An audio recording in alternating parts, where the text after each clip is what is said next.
Doctor Sreevarma ஆயுள் தரும் ஆயுர்வேதா அறுவை சிகிச்சை இல்லா குணம் ஆயுள் கால நிவாரணம். 2D என்டர்டைன்மெண்ட் மற்றும் ஸ்டோன் பெஞ்ச் தயாரிப்பில் ஜோதிகா சூர்யா வழங்கும் கார்த்திக் சுப்ராஜ் இயக்கத்தில் ரெட்ரோ வெற்றி நடை போடுகிறது. உங்க ஆரோக்கியத்துக்கு டயா பூஸ்டர் சுகரோட ரிமோட் கண்ட்ரோல் இனி உங்க கையில. அனைத்து மருந்து கடைகளிலும் கிடைக்கும். விஜய் சிறுபான்மை ஓட்டு அவருக்கு போகும்னு சொல்றீங்க. அவர் பேர் ஜோசப் விஜய் இல்லையே, அவர் அப்படியே சொல்லியிருக்காரு எங்கேயாவது? இன்னும் விஜய் தானே சொல்றாரு. அவர் நடிகரா வந்தார், நடிகரா தான் பேர் வச்சு. ஜோசப் விஜய்னு சொல்லுங்கிற அவசியம் இல்லையா சார்? ஏன் சிலர்லாம் பர்சனல் அட்டாக் வரைக்கும் போறாங்க. அமைச்சர் MRK பன்னீர்செல்வம் அவர்கள் ஒரு பொதுக்கூட்ட மேடையில் பேசும்போதே பேசுறாரு, டிவிகே கட்சிக்கு அப்ரிவேஷன் சொல்லி சில நடிகர்கள் பேரை சொல்லியே விமர்சிக்கிறாரு. இது எந்த அளவுக்கு சார்? நீங்க பயம் இல்லைன்றீங்க தான் சார். பொதுக்கூட்டத்தில் நானா தான் சார் பேசுறேன். அவர் சொல்றாரு என் நெஞ்சில் குடியிருக்கும் அப்படின்னு சொல்றாரு. அவர் நெஞ்சில யார் குடியிருக்கான்னு தான் குடியிருக்காங்க. நாங்களே தான் சொல்லி சார். இது எப்படி சார்? இது பர்சனலா பேசக்கூடாதுல சார். அரசியலுக்கு வந்துட்டாலே என்ன வேணாலும் பேசலாம் சார். தனிப்பட்ட வாழ்க்கையில போய் என்ன சார் பேசுறது? அதாவது நீங்க கொள்கையை விமர்சிக்கலாம், இல்ல அவருடைய நடவடிக்கைகளை விமர்சிக்கலாம், இல்ல அவர் திமுக மேல ஒரு விமர்சனம் வைக்கிறாரு, ஃபார் எக்ஸாம்பிள் வாரிசு அரசியல்னு ஒரு விமர்சனத்தை முன் வைக்கிறாரு, அதுக்கு நீங்க கவுண்டர் கொடுக்கலாம். அது தனிப்பட்ட வாழ்க்கையில சார். நீங்க எல்லாத்துக்கும் ஒரு தனிப்பட்ட வாழ்க்கையில இருக்கு சார். இப்போ திமுக இருக்கவங்க எல்லாமே தனிப்பட்ட வாழ்க்கையில ஒழுக்கமா இருக்குன்னு நீங்க சொல்ல முடியுமா?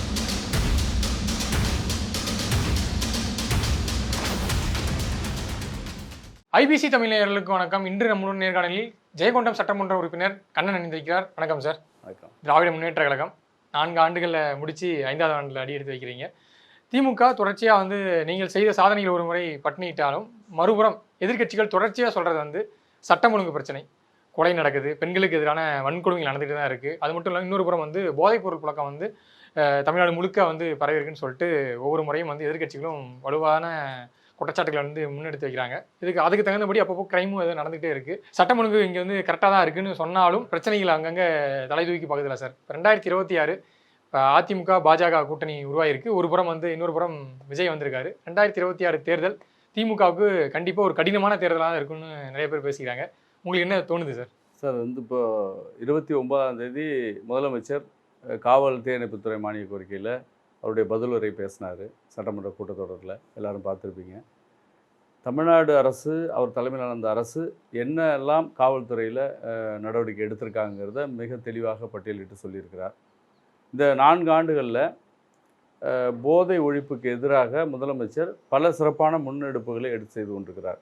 கல்லூரி, பள்ளி எல்லா இடத்திலேயும் மாணவர்களுக்கு போதைக்கு எதிரான விழிப்புணர்வு நிகழ்ச்சிகளை நடத்தி உறுதிமொழி எடுத்துக்கொள்கின்ற அந்த நிகழ்ச்சி தொடர்ந்து 4 ஆண்டுகளாக நடைபெற்று கொண்டிருக்கிறது. அதே மாதிரி கடுமையான தண்டனை கொடுக்கறது அதையும் செஞ்சுக்கிட்டு இருக்கிறாங்க. மாஸ் ரைடு எல்லா இடத்துலையுமே அதை கட்டுப்படுத்துவதற்கான மாஸ் ரைடு எல்லா இடத்துலையுமே காவல்துறை செஞ்சுக்கிட்டு இருக்கிறாங்க. ஆனால் அங்கே ஒன்று இங்கே ஒன்றுமாக சில நிகழ்ச்சிகள் நடந்துகிட்டு இருக்கு. இப்போ அதிமுக ஆட்சியில் நடந்த மாதிரி துப்பாக்கி சூடு, பொள்ளாச்சி பாலியல் வழக்கு, இந்த மாதிரி பெரிய விஷயங்கள் ஆளுங்கட்சி அவருடைய ஆளுங்கட்சியை சார்ந்தவர்களுடைய ஆதரவோடோ அவர்கள் தொடர்பு படுத்தியோ நடக்கிற மாதிரி திமுக ஆட்சியில் அப்படி எங்கேயுமே நடக்கலை. சார், அண்ணா யூனிவர்சிட்டி விவகாரத்தெல்லாம் கையில் எடுத்தாங்களே சார், அது மிகப்பெரிய போராட்டமாக அடிச்சது. இப்போ வேங்கவைகள் ஆரம்பிச்சு அண்ணா யூனிவர்சிட்டி விவகாரத்தில் நடந்தது. உடனடியாக 8 மணி நேரத்துக்குள்ளாக காவல்துறை கைது பண்ணியிருக்கிறாங்க. அவர் மீது வழக்கு தொடர்ந்து வழக்கு போயிட்டுருக்கு. அவர் திமுகவோட அனுதாபி. இப்போ என் கூடயே நீங்கள் ஃபோட்டோ எடுத்துகிட்டு நீங்கள் வெளியில் போய் ஒரு தப்பு பண்ணீங்கன்னா அதனால் நீங்கள் என்னோட ஆதரவில் செய்கிறீங்கன்னு ஆகிடுமா? அவர் திமுகவோட அனுதாபி. எந்த பொறுப்புலையும் இல்லை. அவர் ஒரு அமைச்சரோடையோ அங்கே இருக்கிற பொறுப்பாளரோடையோ புகைப்படம் எடுத்துருக்கிறார். பப்ளிக் வர யார் வேணாலும் இப்போ சோஷியல் மீடியா வந்த பின்னாடி எங்களை யார் பார்க்க வந்தாலும் எங்கள் கூட ஃபோட்டோ எடுத்துக்கிறாங்க. யாருன்னு தெரியணும், யார் இருக்குது கூட தான் நம்ம எடுத்துக்கணும்லாம் இல்லை. அந்த மாதிரி எடுத்த ஒரு ஃபோட்டோ வச்சுக்கிட்டு அவர் திமுகனா உடனடியாக ஏற்கனவே கூட குளத்தூரில் இந்த ஒரு பிரியாணி கடையில் பிரச்சனை நடந்ததுன்னு சொன்னாங்க. உடனடியாக தலைவர் அவங்கள கட்சியிலிருந்து நீக்கியிருக்கிறார். அதனால் தலைவரை பொறுத்தவரையில் யாருக்கு ஆளுங்கட்சிக்காரங்களாக இருந்தால் கூட தவறு செய்தால் அவர்கள் மீது உரிய நடவடிக்கை உடனடியாக இந்த அரசு எடுத்து வருகிறது. இன்னும் ஓப்பனாக சொல்கிறேன், 4 ஆண்டுகளாவது நாங்கள்லாம் காவல்துறைக்கிட்ட தொடர்பே கிடையாது. எங்களுக்கு நாங்கள் இன்ஃப்ளூயன்ஸ் பண்ணுறோம், நாங்கள் அதிகார துஷ்பிரயோகம்னு சொல்கிறாங்க. ஏன்னா முதலமைச்சர் ஆரம்பத்திலிருந்து எவ்வளோ கடுமையாக சட்டம் ஒழுங்கு சரியாக இருக்கணுங்கிறதுல கடுமையானவர் என்பதை நாங்கள் நன்றாக அறிந்து வைத்திருக்கிறோம், புரிந்து வைத்திருக்கிறோம். அதனால யாரும் இன்ஃப்ளூயன்ஸே பண்ண மாட்டோம். நீங்கள் அந்த மாதிரி இதுவரையும் ஒரு ரெக்கார்ட் சொல்லுங்கள், இன்னார் மிரட்டினாங்க, இன்னார் செஞ்சாங்க, இவங்க ஆதரவு, நாங்கள் அந்த மாதிரி வச்சுக்கிறதே இல்லை. ஏன்னா முதலமைச்சர் எவ்வளோ கடுமையானவர்னு எங்களுக்கு நல்லா தெரியும்.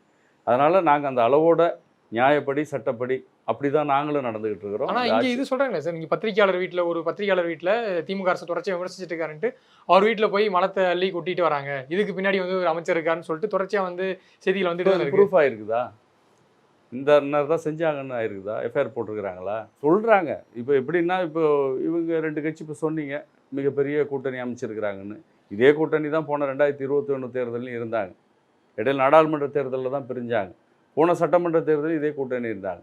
இன்னைக்கு திமுக அரசு 4 ஆண்டுகளில் ஒரு சிறப்பான ஆட்சியாக, இன்னும் குறிப்பாக சொன்னால் இந்தியாவிலேயே நம்பர் 1 ஆட்சி அப்படின்னு சொல்கிற அளவுக்கு, இதே உங்கள் ஊடகங்கள், எல்லா ஊடகங்களும், நார்த் இந்தியாவில் இருக்கிற ஊடகங்கள் கூட தமிழ்நாடு அரசு தான் இன்றைக்கி இந்தியாவுக்கு ஒரு முன்மாதிரியான அரசாங்கம் அப்படின்னு சொல்லி நம்ம முதலமைச்சர் எடுக்கக்கூடிய முடிவுகள், ஒரு ஆல் இண்டியா லெவலில் இருக்கக்கூடிய எந்த பிரச்சனையாக இருந்தாலும் முதலமைச்சர் எடுக்கக்கூடிய முடிவுகளை மற்ற மாநிலங்களில் பின்பற்றக்கூடிய ஒரு சூழ்நிலை உருவாகிருக்கு. அதையெல்லாம் பார்த்து இவங்க எரிச்சலில் தான் இப்போ இப்படியெல்லாம் பேசுகிறாங்க. எப்படியாவது திமுக ஆட்சி மீது அவதூறு சுமத்தணும், குற்றம் சுமத்தணும், மக்கள் மத்தியில் தவறான விஷயங்களை பரப்பணும் திமுக அரசுக்கு எதிராக அப்படின்றது தான், அதுக்கு தான் இவங்க பண்ணுறாங்களே ஒழிய உண்மையாக மக்கள் மத்தியில் அப்படி இல்லை. நீங்கள் அடுத்து சொன்னீங்க, இப்போது பெரிய கூட்டணி அமைச்சிருக்கிறாங்க, ஒரு பக்கம் விஜய் இருக்கிறாரு, திமுகவுக்கு 2026 கடினமாக இருக்குமான்னு கேட்டிங்க. நிச்சயமாக கடினமாக இருக்காது. ஏன்னா கடந்த 10 ஆண்டுகள் தமிழ்நாட்டை அதிமுக ஆட்சி செய்தது. யாருடைய ஆதரவோடு? ஒன்றிய பாஜக அரசோட கூட்டணியோடு அவங்க ஆட்சி செஞ்சுக்கிட்டு இருந்தாங்க. தமிழ்நாட்டுக்கு 10 ஆண்டுகள் என்ன செஞ்சாங்க?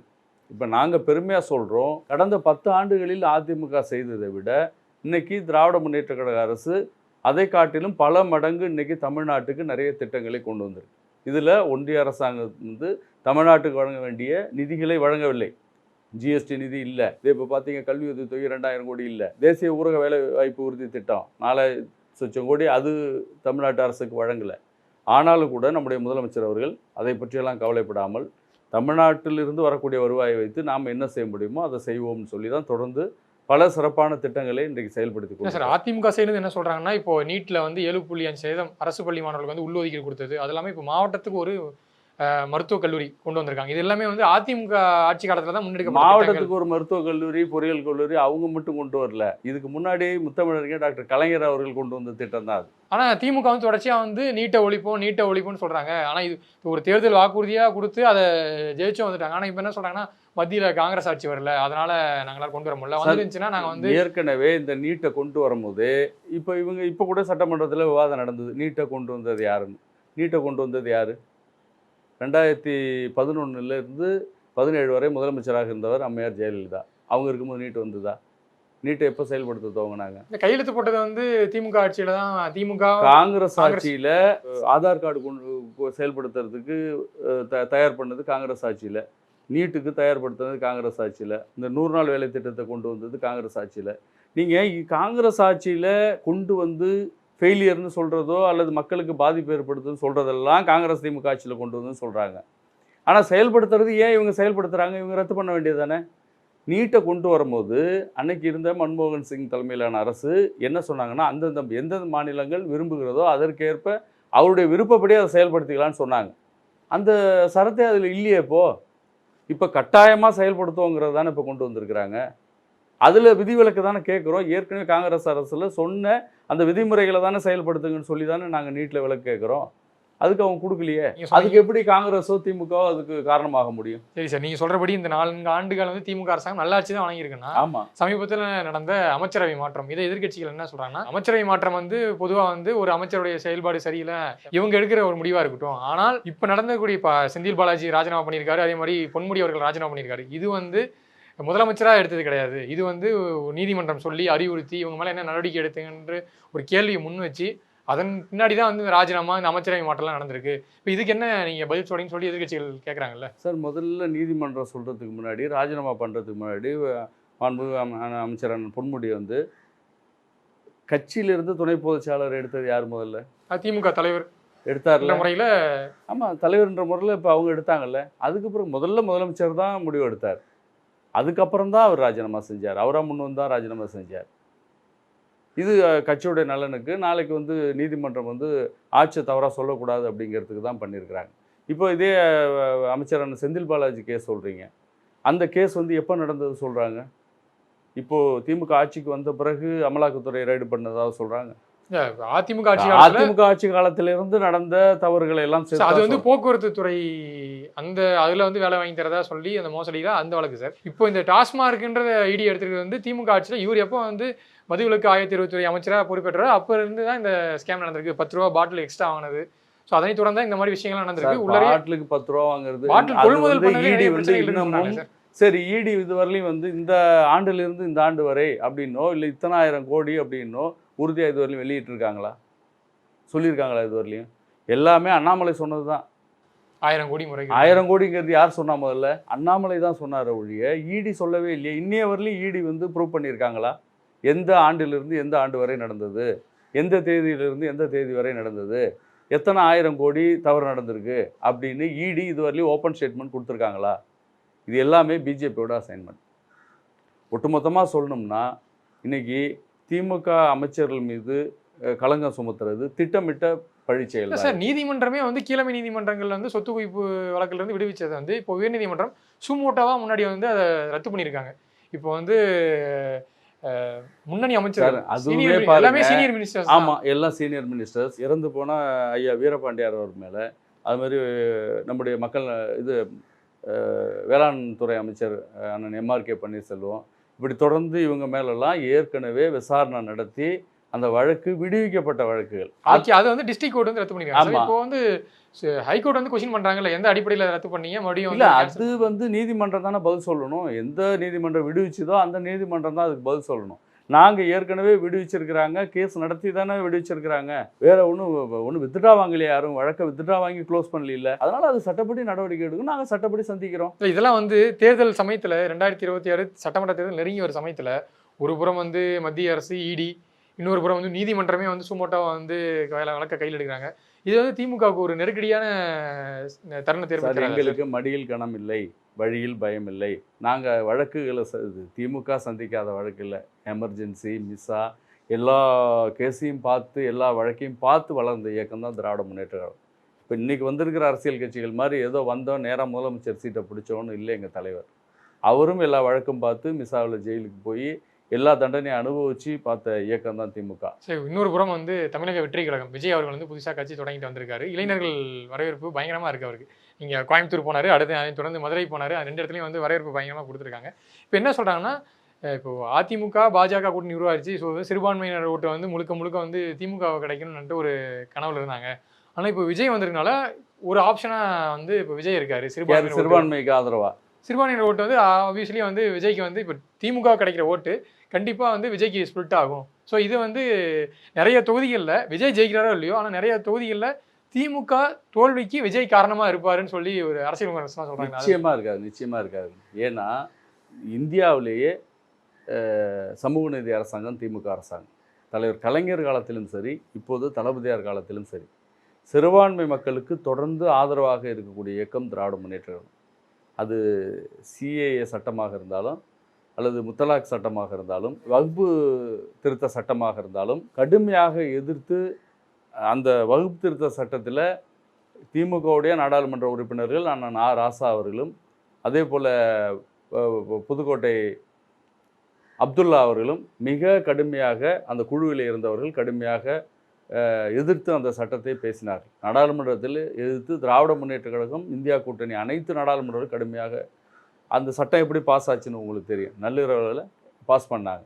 அதில் தொடங்கி அன்னைக்கு தலைவர் கலைஞர் காலம் வரை திராவிட முன்னேற்றம் தொடர்ந்து சிறுபான்மை மக்களுக்கு ஆதரவாக இருக்கக்கூடிய இயக்கம். தமிழ்நாட்டை பொறுத்தளவு சிறுபான்மையினர் பெரும்பான்மையாக திராவிட முன்னேற்ற கழகத்தை ஆதரிக்கிறார். சொன்னீங்க விஜய் வந்து சிறுபான்மை ஓட்டு அவருக்கு போகும்னு சொல்கிறீங்க. அவர் பேர் ஜோசப் விஜய் இல்லையே, அவர் அப்படியே சொல்லியிருக்காரு எங்கேயாவது? இன்னும் விஜய் தானே சொல்றாரு. அவர் நடிகராக வந்தார், நடிகராக தான் பேர் வச்சு. ஜோசப் விஜய்னு சொல்லுங்கன்னு அவசியம் இல்லையா சார்? ஏன் சொல்லல? அவர் தான் சிறுபான்மைன்னு சொல்றீங்களே நீங்க.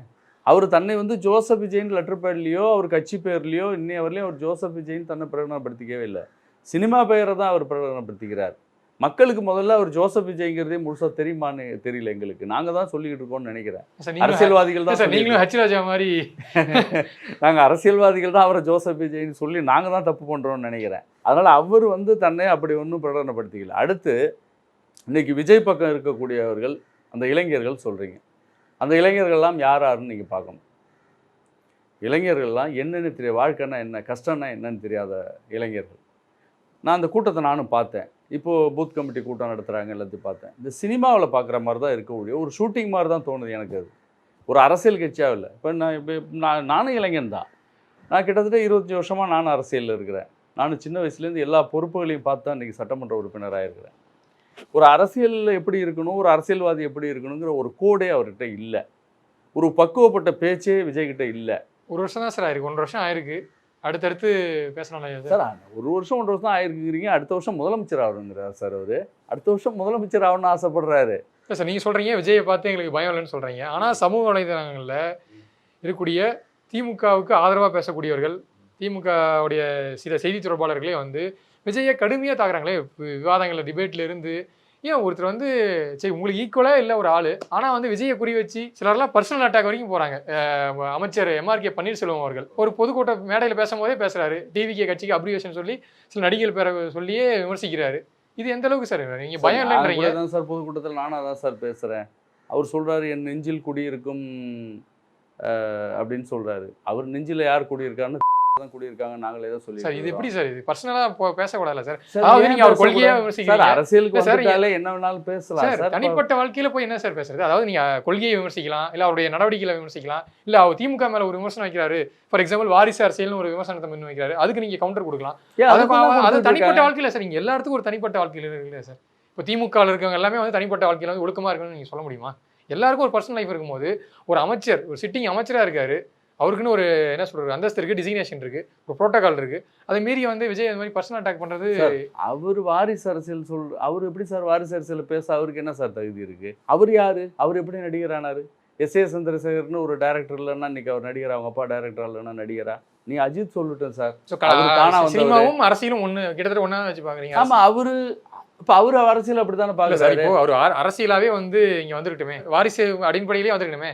அவர் தோத்து போல இல்லை, சினிமாவில் சக்ஸஸ் ஆகிறாரு, அடுத்து வந்து இதில் வராருல்ல, அரசியலுக்கு வராருல்ல சார். அரசியலுக்கு வராரு சார், இங்கே வந்து ஜெயிக்கணும் சார்.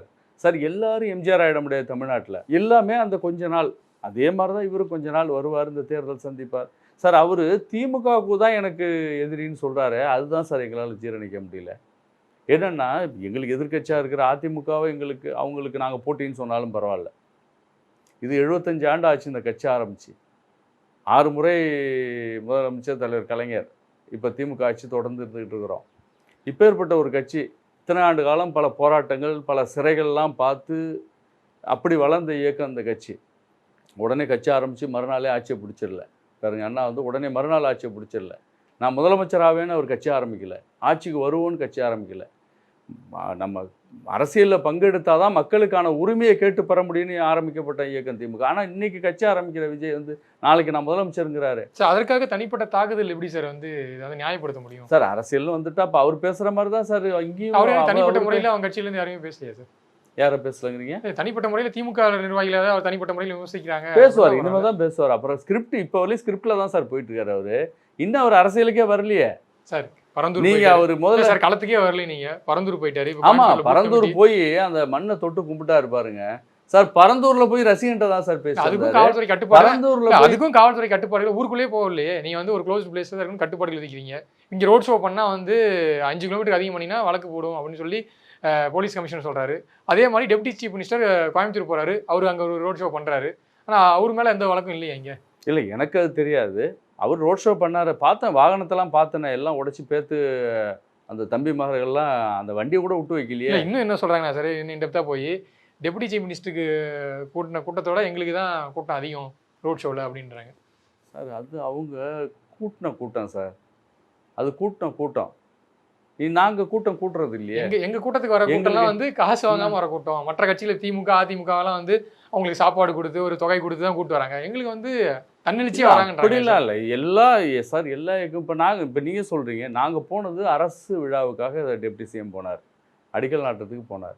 அதுக்கு நாங்கள் கூட்டம் கூட்ட வேண்டிய அவசியமே எங்களுக்கு இல்லை. நிகழ்ச்சியை ஒரு இடத்துல நடக்குது, அதுவே வந்த தொண்டர்களாக இருக்கும், கூட வந்த தொண்டர்களாக தான் இருக்கும். இப்போ நாங்கள் சட்டமன்ற உறுப்பினராக இருக்கோம், இந்த பக்கத்தில் திருச்சிக்கு வராரு, எனக்கு பக்கத்து தொகுதி கும்பகோணம் தஞ்சை மாவட்டத்துக்கு வராரு. நாங்கள் அது மாதிரிலாம் போகிறதெல்லாம் இல்லை. அந்தந்த மாவட்டத்தில் உள்ளவங்க தான் போய் நிகழ்ச்சியில் கலந்துப்பாங்களோடைய நாங்கள்லாம் கூட்டம்லாம் எங்கள் கட்சியில் ஒரு காலத்துலையும் கூட்டுறதில்லை. இதே முதலமைச்சரே அடிக்கடி திருச்சிக்கு வருவார், எங்களுக்கு பக்கத்து மாவட்டம். ஆனால் முதலமைச்சர் வர ஒவ்வொரு இடையும் நாங்கள் போய் வரவேற்கெல்லாம் கூட்டம் கூட்டிகிட்டுலாம் போகவே மாட்டோம். அந்த டிஸ்ட்ரிக்ட் வச்சு அவங்க பார்த்துப்பாங்க. அப்படி தான் நாங்கள் நடந்துகிட்டு இருக்கும் மொழியே.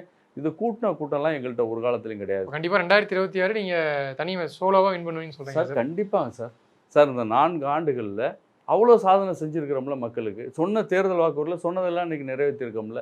இப்போ கூட சொல்லிட்டாரு, இன்னும் 50 லட்சம் பேருக்கு கலைஞர் மகளிர் உரிமை தொகை ஜூன் மாதத்தில் அப்ளிகேஷன் ஓப்பன் பண்ணுறோன்னு இருக்காங்க. ஏற்கனவே 1.25 கோடி 1,14 லட்சம் பேருக்கு ஏற்கனவே கொடுத்துக்கிட்டு இருக்கிறோம். இப்போ அது கொடுக்க போகிறோம்.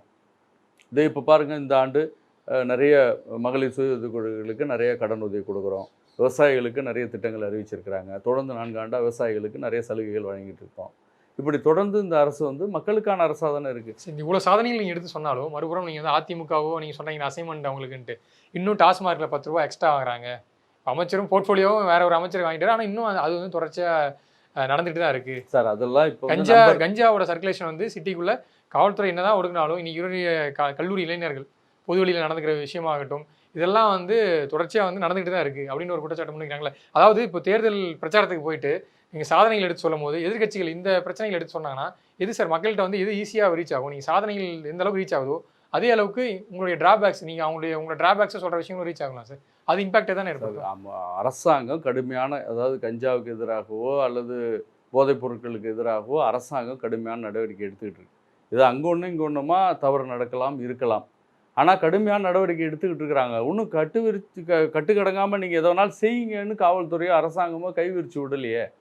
இப்போ டாஸ்மார்க் பிரச்சனை சொல்கிறீங்க, அதுக்குமே பாருங்கள் ஒரு டோல் ஃப்ரீ நம்பர் கொடுத்துருக்குறாங்க, கம்ப்ளைண்ட் சொல்லியிருக்கிறாங்க. அது மாதிரி யாராவது வாங்கினா நடவடிக்கை எடுப்போங்கிறாங்க. முன்னாடிலாம் பில் கிடையாது, இப்போ கம்பல்சரி டாஸ்மார்க்கில் பில் கொடுக்குறாங்கன்னு சொல்கிறாங்க. அனைத்து டாஸ்மார்க்லையும் அது இம்ப்ளிமெண்ட் ஆகல, ஒரு சில அது இப்போ எல்லாத்துக்கும் இம்ப்ளிமெண்ட் ஆகிரு. இப்போ அதை ஸ்டார்ட் பண்ணியிருக்கிறாங்க. அதனால் எந்த சூழ்நிலையிலும் தவறு நடக்கக்கூடாது, பொதுமக்களுக்கு இடையூறு இருக்கக்கூடாதுன்னு அரசாங்கம் தொடர்ந்து அந்த நடவடிக்கை எடுத்துக்கிட்டு இருக்கு. நீங்கள் அதை மட்டுமே சொல்லினா திமுக மேலே விமர்சனம் ஆகாது. அது இன்னைக்கு நீங்கள் சொல்கிற தவறுகளே அது இன்றைக்கி தான் நடக்குதா? அதிமுக ஆட்சி நடக்கலையா? இப்போ உதாரணத்துக்கு இப்போ சென்ட்ரல் கவர்மெண்ட் தானே சிலிண்டர் கொடுக்குறது. யார்? சென்ட்ரல் கவர்மெண்ட்டு தானே. இப்போ அவங்க இப்போ சிலிண்டர் கொடுக்கும்போது நான் சொல்கிறேன், ஏன் வீட்டுக்கே இப்போ சிலிண்டர் எடுக்கிறேன்னா 850 + 50 ரூபா எக்ஸ்ட்ரா தான் வாங்குறாங்க. அதை யாராவது குறை சொல்கிறாங்களா? நான் 900 ரூபா கொடுத்தா வாங்குகிறேன், எனக்கு பில் 850 ரூபாய்க்கு தான் பில் கொடுக்குறாங்க. அது எல்லா வீட்லேயும் தான் வாங்குறாங்க. அதே மாதிரி அது ஏழையோ பணக்காரன் வித்தியாசம் இல்லாமல் தான் வாங்குறாங்க. அதை பற்றி யாரும் பேச மாட்டேங்கிறாங்களே. தமிழ்நாட்டு மக்கள் ஒரு காலத்திலும் திராவிட முன்னேற்ற கழகத்தை புறந்தள்ள மாட்டார்கள். அவங்களுக்கு உழைக்கிறவங்கள தான் பிடிக்கும், செய்கிறவங்கள தான் பிடிக்கும். அந்த நன்றி விசுவாசத்துக்கு மக்கள் தொடர்ந்து திராவிட முன்னேற்ற கழகத்தை தான் வாக்களிப்பார்கள். கண்டிப்பாக சார், பொறுத்திருந்து பார்க்கலாம். இன்னும் கரெக்டாக ஒரு வருடம் தான் இருக்குது தேர்தலுக்கு. கண்டிப்பாக நேரம் ஒதுக்கி பல கேள்விகளுக்கு பதில் வச்சுக்கோங்க. உங்கள் நேரத்துக்கு நன்றி சார். நன்றி. டாக்டர் ஸ்ரீவர்மா ஆயுள் தரும் ஆயுர்வேதா அறுவை சிகிச்சை இல்லா குணம், ஆயுள் கால நிவாரணம். 2D என்டர்டைன்மெண்ட் மற்றும் ஸ்டோன் பெஞ்ச் தயாரிப்பில் ஜோதிகா சூர்யா வழங்கும் கார்த்திக் சுப்ராஜ் இயக்கத்தில் ரெட்ரோ வெற்றி நடை போடுகிறது. உங்க ஆரோக்கியத்துக்கு டயா பூஸ்டர். சுகரோட ரிமோட் கண்ட்ரோல் இனி உங்க கையில. அனைத்து மருந்து கடைகளிலும் கிடைக்கும்.